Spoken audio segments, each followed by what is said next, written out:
Hola amigos, ¿qué tal? Stuart here from Spain Speaks. With the Spain news update, we'll have a look at some of the main stories that have caught my attention in the press today here in Spain, and we'll also take a look at some comments that have been left by viewers on the channel recently. Before I begin, a big thanks to all of the people that have supported the channel in recent times, whether it's through the super chat option on YouTube, people that have bought me a coffee, longer term supporters on Patreon, and the new channel member option on YouTube. Thank you very much, guys, for joining the channel. Now, straight into the news, and some good news for a change, some good news when it comes to employment figures here in Spain. Because as we can read here, Spain's job market rebounds with 104,000 new jobs in best February since 2007. The 29 days of February were very positive for the Spanish labour market.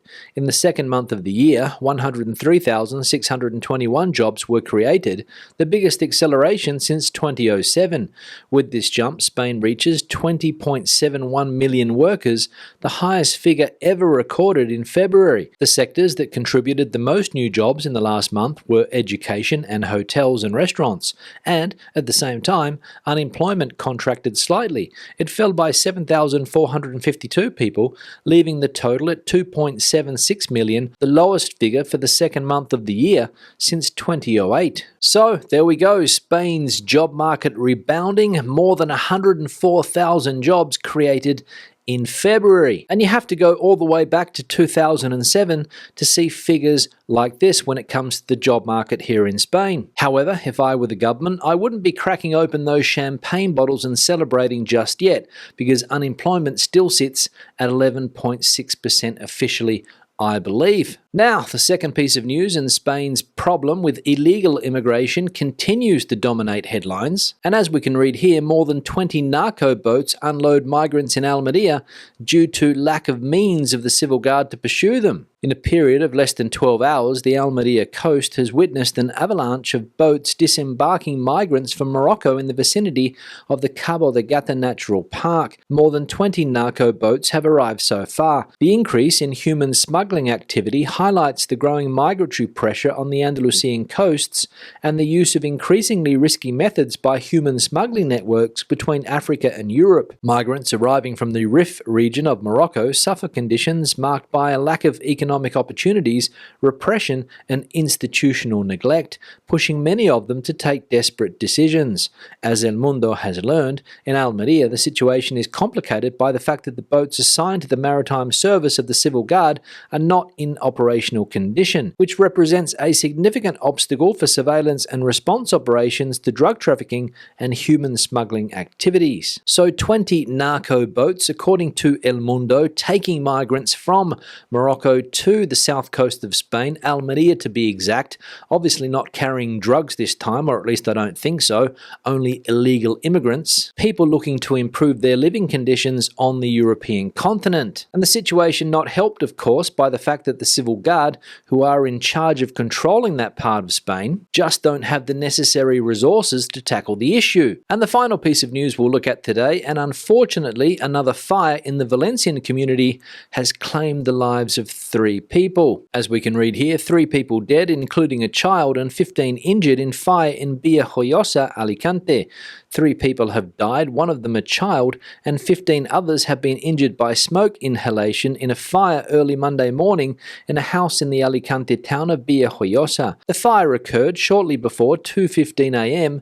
in a building located at number 1 of Avenida Marinas in the Calle de Villajoyosa, and has forced to evacuate about 100 people for their safety and location in the building, while others were confined to their homes, said the same sources. The fire generated a lot of smoke and flames, which affected common areas such as the landing, and 15 people were slightly injured due to smoke inhalation. So the second tragic fire in the Valencian community in the space of around 2 weeks. We saw a couple of weeks ago that fire in Valencia City, where more than 10 people lost their lives, and now this one in Alicante, Villajoyosa, where 3 people unfortunately didn't escape the fire. There's been a lot of debate on this channel in recent times about the topic of smoke detectors and whether or not they should be made compulsory here in Spain. Obviously, they are not compulsory in private homes currently, and according to some data that I looked up before I recorded this video, only 10% of homes here in Spain have smoke detectors. So how many more fires do we need to have? How many more people need to lose their lives in these fires before smoke detectors become compulsory in this country? What are governments waiting for? Now let's have a look at some comments that have been left on the channel recently. One here from Mary. Lisbon and the Algarve are being overrun by migrants. I believe Portugal is having an election on March the 10th. Please, if you can, check it and let us know the results. Yeah, Mary, thanks for the comment, but I don't know about the use of the word overrun. Places like Lisbon and the Algarve are being overrun by migrants, as you mentioned in your comment there. Sure, migrants are coming into places like Portugal, migrants are coming into places like Spain, but to use the word overrun might be a bit of an overstatement. And yes, it is true that there are general elections in Portugal this coming weekend, I think. Not sure if the country is going to continue with a left-wing government or swing to the right. But remember, these elections were called by the President of Portugal because the Prime Minister of Portugal was caught up in a corruption scandal. But unlike his socialist counterparts here in Spain, when faced with a corruption scandal, Mr. Costa, the Portuguese Prime Minister, resigned, leading to fresh elections. Another tick for Portugal and another cross for Spain. One here from Simon. Regarding the ZBE, France has the same thing. Driving back to the UK, you go through Rouen, which requires a certificate. It doesn't have a bypass. You go through the city itself. The certificate costs €4 or so. You apply online and they send you the sticker which you put on your window. We have a Spanish car with the Spanish emissions sticker, but still need the French one. Yeah, Simon, thanks for the comment and just showing how difficult it is to drive in European cities with all of these new rules and regulations when it comes to low emission zones. You might have a sticker on your Spanish car that enables you to drive here in low emission zones, whether it's a B sticker, a C sticker, a zero sticker, or an eco sticker, but go to France and you have to fork out €4 to get your hands on a French one. This is a topic that popped up in yesterday's live stream because somebody's driving through Spain, I think, in coming months and wanted to know how they can get their hands on these environmental stickers. And the only positive thing that I can take from Simon's comment is that you can get them online fairly easily. But how about common European emission stickers? Is that too much to ask? One here from Patricia. Healthcare here in Tenerife is fabulous, outstrips UK by miles.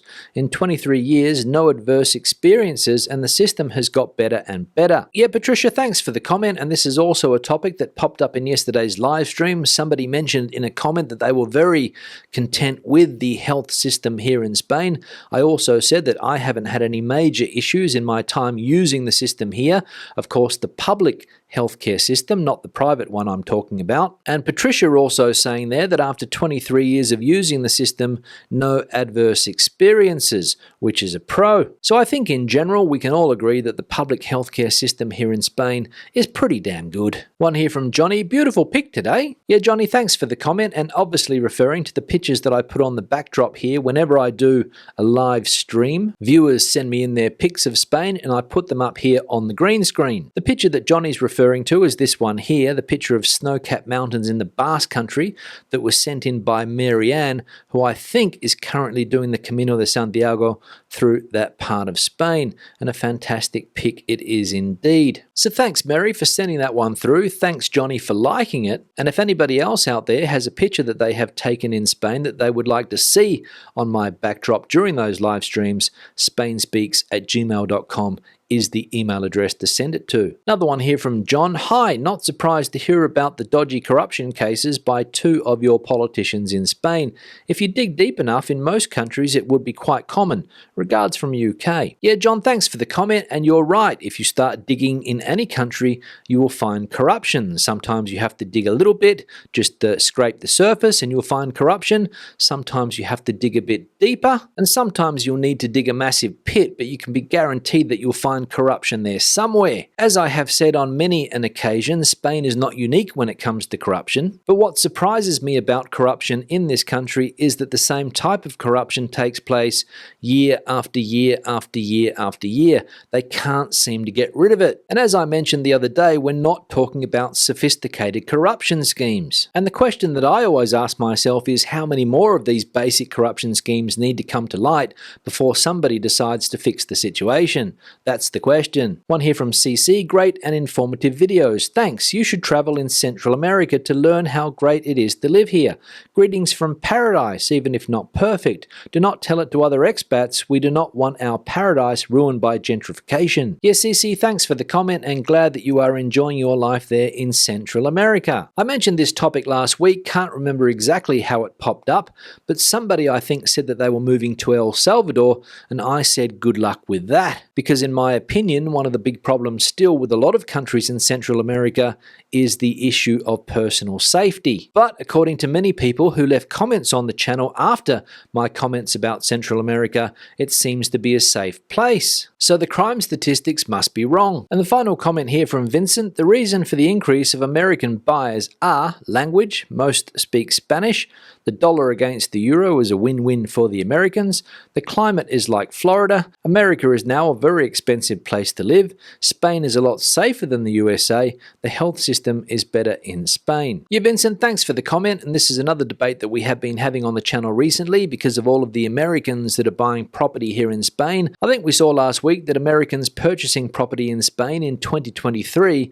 was up 153% on 2022, and I asked the question, why is it so? Lots of people gave their reasons on why they're moving out of the United States, and Vincent with his opinions there adding to the list. And I'll just pick Vincent up on one thing that he mentions there, and it is that the climate here in Madrid is nothing like the climate of Florida. At least I don't think so. But in any case, bienvenidos a todos los estadounidenses que quieren vivir en España y que tengáis suerte.